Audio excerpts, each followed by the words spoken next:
কেমন আছো তোমরা সবাই? নিশ্চয়ই ভালো আছো। দার্জিলিংয়ের ডে 3 ভ্লগে তোমাদের সবাইকে স্বাগত জানাচ্ছি। আবার চলে এসেছি একটা সাদা মাটা নির্ভেজাল একটা আরামের ভ্লগ নিয়ে। আরামের কেন বললাম? কারণ আমি এমনিতেই খুব ভীষণভাবে ল্যাদখোর, খালি মানে ল্যাদ খেতেই ভালোবাসি, মানে সর্বক্ষণ কুড়েমি করব, একটু শোবো এরকম মনে হয়। প্রচণ্ড খাটনির পর দার্জিলিং গেছি, এর আগের দুটো ভ্লগে তোমরা দেখেছো। মানে আমি শুধু গেছি, আমরা শুধু বর্ষার দার্জিলিংকে উপভোগ করব আর আরাম করব বলে। আর পাহাড়ের রানীও তার প্রকৃতির অপরূপ শোভার ডালি সাজিয়ে আমাদের জন্য, আমাদের ওয়েলকাম করার জন্য পুরো উপস্থিত।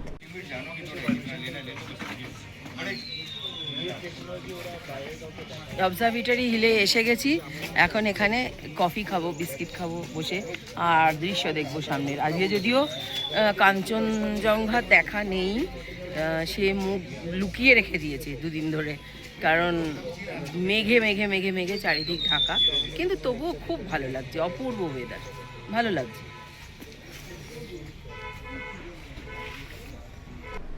যতই কাঞ্চনজঙ্ঘাকে দেখতে পাই বা না পাই, কিন্তু এই সৌন্দর্যই আমার কাছে বিশাল একটা কাঙ্ক্ষিত।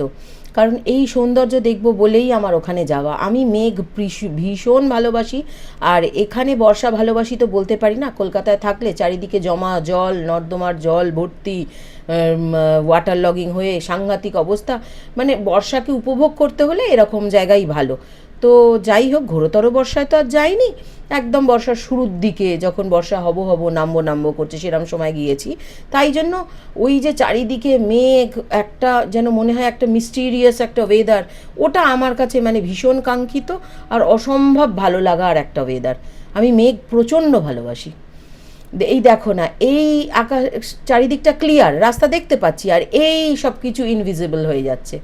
আর আমরা ভোরবেলা উঠে, এটা ডে 3 ব্লগ, মানে আমরা ভোরবেলা উঠে একটু চা ফা খেয়ে নিয়ে ঘরেতেই তো, রুমেতেই তো সমস্ত কিছু, আমরা হোটেল হারমিটেজে উঠেছি তোমরা জানোই, ওখানে রুমেতে সমস্ত কিছু দেওয়া ছিল। তো একটু ঘরের রুমেতেই একটুখানি ইলেকট্রিক কেটলে চা করে খেয়ে নিয়েছি। খেয়ে তারপরে একটু গায়ে পুলোভারটা চড়িয়ে নিয়ে আর বেরিয়ে পড়েছি। কোনো সাজগোজ তামঝাম কিচ্ছু না। মেলে যাওয়ার পথে এই ছোট্ট মন্দিরটা পাহাড়ের গায়ে বেশ দেখতে ভালো লাগে, বেশ সুন্দর লাগে। দেখো ছোট্টর মধ্যে কি সুন্দর করে সাজানো। আর এই যে পথটা আমি ভোরবেলা উঠে দেখেছি, অবজারভেটরি হিলে অতক্ষণ বসেছিলাম, আর রাত্রিবেলাও অবজারভেটরি হিলের ওখান থেকেই ফিরি হেঁটে হেঁটে। আর এই দেখো দুজনে মিলে হাঁটতে হাঁটতে মেলের দিকে যাচ্ছি। ছেলেটা, আমার ছেলেকে বলা হয়েছে যে তুই ভিডিওটা তোল, মানে এগুলোই রয়ে যাবে ছোটো ছোটো স্মৃতিগুলো আমাদের। আর ওখানকার লোকেদের দেখেছি ভীষণভাবে শরীরচর্চা করে, মানে খুব তারা ফিগার, আর কি হেলথ কনসিয়াস, ফিগার বলা উচিত না, হেলথ কনসিয়াস তারা অনেক বেশি। খুব ভালো জিনিস, যেটা আমরা কেন করি না কে জানে। আমরা বাঙালি তো বড্ড বেশি আর কি একটু আরামপ্রিয়। আমিও কম যাই না কিছু, মানে এখানে খুব হেক্টিক শিডিউল থাকে, তো মনে হয় কি যখন যাব খুব আরাম করব। আর এই দেখো উইন্ডামেয়ার হোটেল, আর এদিকে হচ্ছে মহাকাল যাওয়ার রাস্তা, মহাকাল মন্দির আর উইন্ডামেয়ার।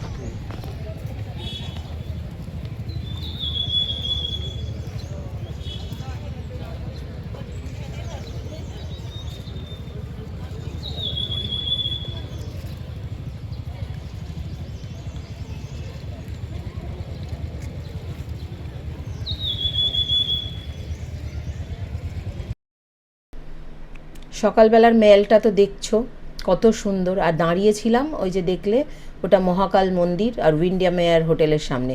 ওই উইন্ডামেয়ারে না এবারে থাকবো বলে ভেবেছিলাম, একটা দিন উইন্ডামেয়ারে থাকবো। ভিনটেজ হোটেল একটা, তার একটা মজা নেব এরকম ভেবেছিলাম।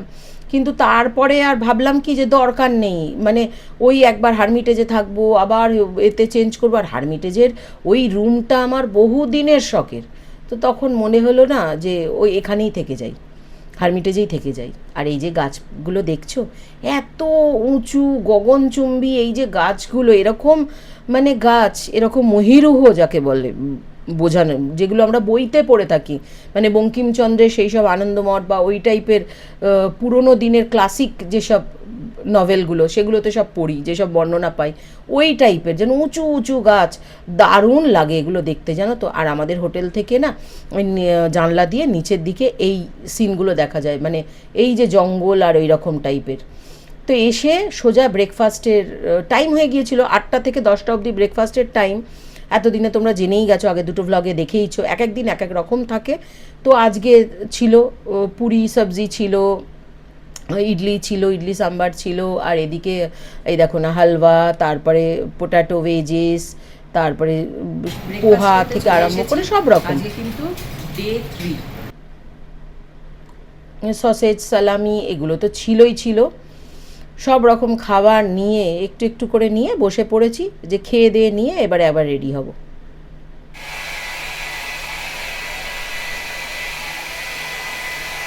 আর এই যে দৃশ্যটা দেখলে, এটা আমার রুম থেকে পুরো এই এই এত অপূর্ব দৃশ্য দেখা যায়। তুমিই বলো, এই রকম যেখান থেকে দেখা যায় সেই রুমটা ছেড়ে বেরোতে ইচ্ছা করে? অসাধারণ দৃশ্য। আর এই দেখো না, আমি একটুখানি ফ্লন্ট করার সুযোগ পেয়েছি, সেটা কি আর ছাড়ি? সোজা একদম এই ড্রেসটা পরে নিলাম। এই ড্রেসটা যাওয়ার আগে কিনে নিয়েছিলাম, সেই শপিং ভিডিওগুলো না তোমাদেরকে আর এখনও ছাড়া হয়নি, সেটা আমি না পরে ছাড়বো, আগে দার্জিলিংয়ের ব্লগটা দেখিয়ে নিই। এই ফ্রকটা মানে ওয়ান পিসটা দারুণ ছিল, খুব ভালো আর খুব কমফর্টেবল। এগুলো সব আমি ওমেন ট্রেন্ডস, না ট্রেন্ডস থেকে কিনেছি, ট্রেন্ডস ওমেন না, ট্রেন্ডস থেকে কিনেছি। আর এখন যেটা দেখতে পাচ্ছ তোমরা, এটা আমার বহু স্বপ্নের একটা জায়গা, দার্জিলিংয়ের ভানু ভবন। এর ভেতরে এই যে সিটিং অ্যারেঞ্জমেন্ট, কীরকম স্টেজ, কীরকম কী থাকে, সেই সমস্তটাই ওখানে কথা বললাম, বলে দেখালাম আর কি, তোমাদের সাথে শেয়ার করলাম। কারণ আমার খুব শখ, আমি তো নাচ শেখাই, তোমরা জানোই, নাচ গান আঁকা এগুলো শেখাই, পড়াই, তোমরা তো সব এতদিনে জেনেই গেছো যারা আমার ভ্লগ দেখো। তো আমার খুব ইচ্ছা যে আমি একদিন আমার স্টুডেন্টসদের নিয়ে এসে এইখানে এই দার্জিলিংয়ে সবাই মিলে যাব আমরা, মানে ওখানে গিয়ে আমরা প্রোগ্রাম করব। খুব ইচ্ছা আছে, দেখি যদি ঈশ্বর চান তো একদিন আমার এই স্বপ্নটাও পূরণ হবে। খুব শখ এটা আমার, মানে সে সবাই যাব। আমার মাদেরও একটা গ্রুপ আছে, ওরা সব মানে বয়স্করা মিলে গান টান গায়, কেউ কবিতা বলে বলে মানে প্রত্যেকে শেখে, রীতিমতো চর্চা করে, অনেকে ভালো জানে। তো মানে এরকম সবাই এরকম যারা যারা পারে আর কি, বেশ সবাই মিলে এই জায়গাটায় গিয়ে আমরা একটা প্রোগ্রাম করবো, আমার বেশ ইচ্ছা। ভালো লাগে এইসব জিনিসগুলো, মানে বেশ কোয়ালিটি টাইম স্পেন্ড করা যায়। যাই হোক, তারপরে কি জানো তো, ওই আমার যা স্বভাব বললাম, ল্যাদ খাওয়া স্বভাব, ওই রেডি টেডি হয়ে না মানে ভাবতে পারবে না, সোফায় বসে ঘুমিয়ে গিয়েছিলাম, সোফায় বসে বসে ঘুমাচ্ছি। তারপরে 2টোর সময় উঠেছি, মানে ব্রেকফাস্ট যা ওখানে হেভি ব্রেকফাস্ট দেয়, ওটা খেয়ে তো পেট পুরো ভরা। তারপর ওখান থেকে যার জন্য আর খিদে পায় না, তো বসেছি আর ঘুমিয়ে পড়েছি। তারপরে উঠে সোজা হাঁটতে হাঁটতে এলাম, তো 2টোর পরে উঠে হাঁটতে হাঁটতে এসেছি মল থেকে বেরিয়ে এসে ওই এয়ার ক্যাফে, আগের ব্লগেতে তোমরা দেখেছো এয়ার ক্যাফের ডিটেলসটা, সাংগ্রিলা মলের ওপরে এই এয়ার ক্যাফে। তো আজকে এসে কিছু ডিফারেন্ট ট্রাই করলাম, যে আজকে এসে একটু অন্য রকমের খাবার খাই। আমি একটুখানি এই যে প্যাটিস নিলাম, ছেলে অন্য রকমের নিল, এক একজন এক এক রকম নিলাম, যে সবাই ভাগ করে করে সব কিছুই একটু একটু করে খেয়ে দেখবো কোনটা কেমন লাগে। প্রত্যেকটা খাবার কি বলবো, অসাধারণ, এখানে যা খাবে তাই অসাধারণ। আর দৃশ্য তো কি বলবো, বলারই কিছু নেই, অপূর্ব দৃশ্য। ওখান থেকে দার্জিলিংকে যেন মনে হয় একটা নতুনভাবে দেখতে পেলাম, মানে নতুনভাবে পাওয়া দার্জিলিংকে। এবারে হয়তো অনেকেই বলবে তুমি গেলে গিয়ে তো একই জায়গায় পড়ে রইলে বা কিছু, কিন্তু সত্যি বলছি আমার এতটুকু আফসোস নেই, এটা যেন দার্জিলিংকে একটা নতুন করে পাওয়া, এ একটা আলাদা সৌন্দর্য। এইভাবে দার্জিলিংকে দেখা, আমি তো আবার যাব, আমি এইভাবেই দেখব। মানে ভাগদৌড় তো অনেক করে নিয়েছি, এখন মনে হয় এই আরাম করে এইভাবে দার্জিলিংকে দেখাটাও একটা মানে বড় পাওনা। অসাধারণ লেগেছে গো সেদিন, মানে এইভাবে এখানে বসে তো আমরা সেই কোয়ালিটি টাইম ওইভাবে স্পেন্ড করতে পারি না, প্রত্যেকে ব্যস্ত থাকি, যে যার কাজে কলকাতা এলেই ব্যস্ত হয়ে যাই, একসাথে বসার সময় হয় না। এইটা ছেলেটা খাচ্ছিল স্পুন দিয়ে, আমি বললাম না না তুই এমনি কামড়ে খা, এটা কি আর স্পুন দিয়ে সহজে হবে। দারুণ খেতে ছিল এটাও, এটাও আমরা একটুখানি টেস্ট করে দেখেছি, খুব ভালো খেতে। আর তারপরে নিয়েছিলাম মানে একটুখানি লাভা কেক নিলাম, এই লাভা কেক না, red velvet cake, red velvet cake নিলাম, ভালো লাগলো। রেড ভেলভেট কেকটাও খুব সুন্দর ছিল, ভীষণ ভালো খেতে।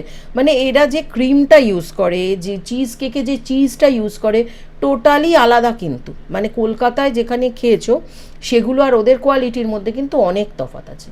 দুর্দান্ত। আমি জানি না ওই জায়গাটা কতদিন এরকম থাকবে, নেক্সট টাইম গিয়ে এরকমই পাবো নাকি আবার এটাও বদলে যাবে জানি না। সবই জীবনে এত পরিবর্তনশীল, যেটাকে ভালো ভেবে যাই সেটা আর সেই আগের মতো থাকে না, এইটা ভাবলে খুব কষ্ট লাগে জানো তো। কিন্তু খুব ইচ্ছা রইল, মানে খুব উইশ করি যেন এটা এরকমই থাকে। এই তো এই যে সাংগ্রিলা মল আর একবার দেখিয়ে দিলাম, এটারই ওপরে ওই এয়ার ক্যাফে। 3টে রেস্টুরেন্ট আছে ভেতরে, প্রত্যেক কটাই অসাধারণ, যেতেই পারো তোমরা। আর তারপরে ওখানে বেশ খানিকটা সন্ধে অবধি সময় কাটিয়ে সন্ধে হব সেই সময় চলে আসলাম, মানে আমাদের হোটেলে চলে এলাম, রেস্টুরেন্ট আমাদের হোটেলে যেখানে আমরা উঠেছি, হোটেল হারমিটেজে। ওখানকার জানলা দিয়ে এই যে দৃশ্যগুলো, কি বলবো, অসাধারণ লাগে।